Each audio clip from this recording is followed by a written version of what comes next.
And hello, you absolute lovelies. Let's talk all about Ironheart episodes 5 and 6. Originally, we thought this show was going to air as 1 through 3, and then weekly 4, 5, and 6. So I've actually got an episode 4 review already up on this page because I shot that a bit ago. Now, these are going to be my 5 and 6 thoughts with full spoilers. And this is a very spoilerific duo of episodes. So much happened in this episode. Going to talk about comic references, going to talk about influences, going to talk about that character, going to be full spoilers. So please watch the show first and then come right back here. If you're new to this page, please hit that subscription bell. I cover lots and lots of movies and TV, but I also cover lots of comics. I read about 50 to 70 comics a week, and every week on a live stream, I break down my 9 favorite comics in the comic shops right then, trying to get people into comic stores, just trying to get people into the art of comics, as well as all the comic book news and lots of movie reviews from the lens of a giant comic book fan, and obviously TV, that's why you're here. Please also like this video for the algorithm, and comment below what you thought of this season in its entirety and of that character appearing. Last minute spoiler reminder, this is your last chance to get out of here. Okay, spoilers. Mephisto. They did it. They managed to incorporate a mythical character that is so magic heavy into a show about technology, using this blend of tech and magic in a way that actually surprised me, because for years I thought they were going to incorporate tech and magic using the Hood and Riri in a way that those were opposing forces, and then they were going to introduce Doom soon thereafter, Fantastic Four is mere weeks away, and show the synergy of those two. I never expected Riri Williams, Ironheart, to be the first blend of magic and technology. So when they utilized Mephisto in this story as a way to play with inner demons, as a way to play with loss, as a way to play with ambition, genius. Because if you think about the actual concept of the devil is a character that feeds off of weakness and feeds off of all of the things that Riri had gone through and the Hood had gone through, where she was lost and she was always looking for more and she was always feeling like she couldn't find that center. And that's what you manipulate. So I love what this character becomes, a place of power for the lost and the downtrodden. And we see it through the Hood and we see all the warning signs. And I love that this character in Riri Williams is someone who can't ever, even with all of her genius, find a way to get everything to go together. The world is not letting people in the environment she's in actually succeed, and she's going to feel like she's done everything and no one is there, and she's going to feel like this is her last hope, and she's going to feel like if she wants Natalie back, this is the way to do it. So I loved the ending, and I loved Mephisto coming in this way. We'll talk more about that in a minute, but I do want to say I thought that was really well used, and the actual performance from Sacha Baron Cohen was incredible. What darkness and nuance and magnetic energy while also being terrifying. Like what a great way to manipulate like anyone that's in a cult leader status, a master manipulator. They have that energy, and then the use of accents and the vocalization and all the, genius, great work. All right, let's talk about the actual episode 5 into 6, then we'll talk more Mephisto and comic book stuff. Episode 5, full beefy hour-long one. 3 or 4 ended with Alden getting transformed. We got this great episode 5 where we get this huge superhero fight at friggin' White Castle. Harold and Kumar were not there this time. And this episode, I thought, really showed Alden's strength well as an actor, and also the character, his strength there of not just being mustache twirling. Like, this is a really cool moment where he does let her go because he's not like a villain. He just is wronged, and this girl wronged him like horribly, but he's still a good guy that always has just wanted peace. He's not his father. And I really love the through line of fathers here getting to come to fruition of not choosing to be your father. You've got Anthony Ramos trying to be his father. You've got Riri Williams doing stuff in honor of her father and trying to change other people's lives so they don't end up like hers and lose her father. And then you've got Alden standing up for himself and not becoming his father and letting her go. And I really love that fight. I love how Ironheart looks. I love the suit. I love the practical. I love all of that. I also like they humanized her a bit, the throwing up, the actual moment of like the human element of eating burgers and then doing flips and fighting in a mech suit. I really like that they're humanizing Riri. And to be honest, like, this is something where Iron Man is of the Marvel Universe phase, like 1 through 3. A lot of people think I would be like a Captain America. Like, that's what a lot of people online assume of me. But Iron Man the character, Tony Stark is the one I identified most with.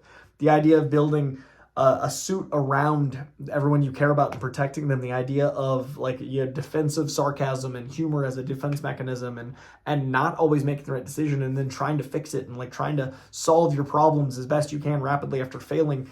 And I always loved that Iron Man had that energy, and to have Riri be a similar arrogance and be a similar genius, and geniuses usually are arrogant because they're smart enough to know that people are beneath them. To have that character still not get what she deserves, I love the difference in the billionaire having access to everything and the girl that has access to nothing, then having the legacy of her mirroring the Iron Man side and Ironmonger mirroring the Tony Stark side, and then that Stark family relationship, all of that being great with all the magic and mysticism coming back in through Zelma, who I really enjoyed. That actress is fantastic. If you want to read some comics involving that side of things, check out Strange Academy. I highly recommend it. There's some really cool stuff using mysticism and magic over in that direction. A lot of really good young adult stuff with Strange Academy, and currently with Doom and Strange Academy. But I digress. This episode also had a really great moment of needing to rebuild the suit, and we got this really cool payoff with her dad's Barracuda. I love that Iron Man had the hot rod. He painted it hot rod red and gold like his suit, and the Barracuda meaning something to Riri in a totally different way, but also lending to the color scheme. I love that we got the reveal of the reason she wears the iron suit isn't because it's the hot commodity like she's been defensively saying, not because it's what she knows how to do, but because she wants to save people. Like she always said it was the thing that was going to sell, but it's actually because of what she went through with her dad and Natalie. And I love the relationship with Natalie and how, she's torn in between these worlds. And the only thing I didn't really like about episode 5 was the brother forgiving so quickly. I like the reasoning behind the forgiving. Like the action of forgiving just happened a little quickly with how big of a betrayal that would feel like. But I know it's a narrative, you got to get the story going. But I love that it was Star Trek based, and I love their connection, and they're so cute together. So it was worth it in the end. We had that great montage of like going in between, showing community, showing family, showing her let people in, showing her growth as a character to let people in. All of that really worked for me. And we got our first introduction of Mephisto and Anthony Ramos. In our last episode, we get full-on demonic Anthony Ramos. Actually looks amazing. Love the effects here. Love the demon use. I really hope we get Midnight Suns. I really hope we eventually get to Blade, because the demonic stuff in Marvel looks amazing in this grounded, gritty way. And we get a full-on scene of Mephisto manipulating language and doing all the things we've always wanted to see him do. And that flash in the spoon of the comic accurate Mephisto made me so very happy. We're getting a kind of a brand new day, but not the Spider-Man brand new day, but the storyline involving brand new day involving Mephisto. Like, we're gonna get something where we have set up Ironheart having made a deal with the devil, what that means, what the ramifications are. Natalie is back and she is tangible. She's here with us. What does that cost? We see it already eating away at her. Are we going to get a superior Iron Man? Highly recommend that comic, where Iron Man basically thinks he's better than everyone. And that causes like a giant Steve Jobs, Apple type of community where Stark Tech becomes like this great thing for everyone until he starts charging more and more for it. And it's this really interesting arc of like absolute power, but with genius and technology. And I could see Ironheart kind of following that, but with she's saving everyone, she has all these abilities and what she expects and what she wants, because we've seen her not be able to not, have this too much ambition and not to strive for more and more. So yeah, really fascinating series. I wish it had gotten a weekly release after the first 3, like we had heard it had. I hope it finds a big audience. I think it's a really special show. I think the Mephisto bit is all everybody's going to talk about, so I tried not to just talk about that. I think Alden crushed it here. I think Dominique Thorne is an incredible Riri. I think Lyric Ross stole the show often. Like, Lyric Ross as Natalie is incredible. And I think I'd love to see these characters again. This show itself has maybe my favorite next to Miss Marvel supporting cast. When you think of a show, you've got an ensemble. You got your leads, obviously, but I love this ensemble. Loki, I think, is the strongest, duo with Owen Wilson and Tom Hiddleston. But as far as a full ensemble, I didn't connect to the criminals as much, but I absolutely connected to the family and the magic family. Those 2 pockets really meant a lot to me, and I'm really curious to see Ezekiel Stane come back. I hope that happens. Really curious to see Mephisto come back. I hope they do go into the occult side of things. I could see this all leading to Challengers, a comic I recommend, which is like a young, kind of Gen Z tone, to be honest, group of defenders, of avengers, of a team that is trying to right smaller wrongs, like, you know, a more local scale. And then I could also see a young Avengers playing into the occult and the mysticism side and bringing Riri into that world. But overall, I'd love to know what you guys think in the comments below. Did you enjoy these last 2 episodes? They were pretty crazy.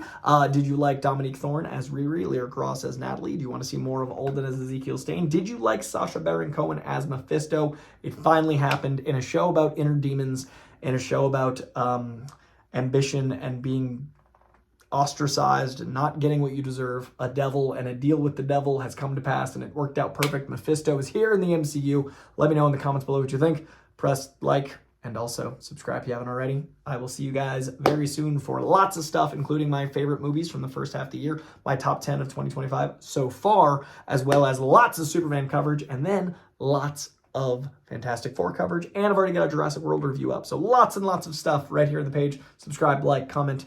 I'll see you soon. Bye, guys. Go invent something. Go be kind to someone. Go be a hero, or at least be smart. Okay.